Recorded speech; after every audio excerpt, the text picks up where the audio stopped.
ગુજરાતનું યુવા ધન ડ્રગ્સ, હેરોઇન, ગાંજો, દારૂ જેવા નશાના રવાડે ચડી રહ્યું છે, ત્યારે આ યુવા ધનને બચાવવા ગુજરાત પોલીસ અવનવા પ્રયાસો કરતી રહે છે અને જાહેર કાર્યક્રમોમાં ગલી મહોલ્લામાં પણ ડ્રગ્સના સેવનથી થતા નુકસાન અંગે જાગૃતતા લાવવાનો પ્રયાસ કરી રહી છે। ત્યારે ગુજરાત પોલીસ દ્વારા સે નો ટુ ડ્રગ્સ નામની એક ઝુંબેશ પણ ચલાવવામાં આવી રહી છે। ત્યારે આ નશાના દૂષણને ડામવા પોલીસ નશાકારક પદાર્થો વેચતા લોકોને પકડી જેલના સળિયા પાછળ ધકેલી દે છે। ત્યારે ગઈકાલે રાજકોટના કુવાડવા રોડ વિસ્તારમાં 2 ઈસમો હેરોઇન નામના અને 362 ગ્રામના જથ્થા સાથે તેવી બાતમી રાજકોટ પોલીસ વિભાગના એસઓજી પીઆઈ એમ.આર. ગોંડલિયાની ટીમને મળતા બંને ઈસમોએ ફેઝલ ચૌહાણ અને રાજમલ મીણા તપાસ કરતા બંને આરોપીઓ પાસેથી 18 લાખ રૂપિયાની કિંમતના હેરોઇન ડ્રગ્સ મળી આવતા બંને આરોપીની એસઓજી પોલીસ દ્વારા અટકાયત કરવામાં આવી હતી।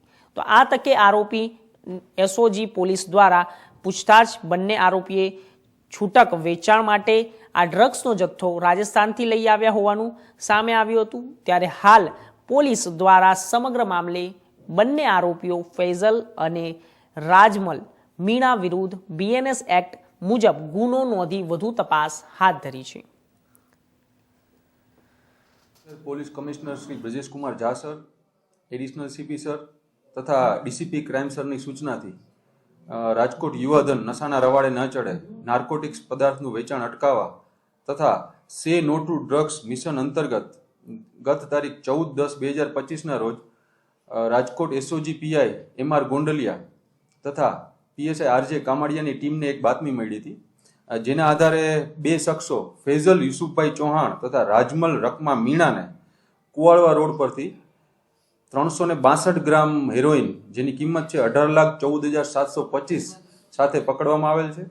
હાલ આ બંને શખ્સો વિરુદ્ધ બી ડિવિઝન પોલીસ સ્ટેશનમાં કેસ રજીસ્ટર કરી વધુ તપાસ તજવીજ ચાલુમાં છે। ના, આ બંનેનો કોઈ ગુનાહિત ઇતિહાસ મળે।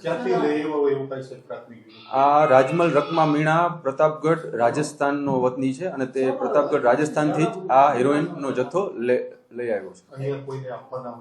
અહીંયા તે ફૈઝલ યુસુફ ચૌહાણ બીજો આરોપી છે, તેને આપવાનો હતો।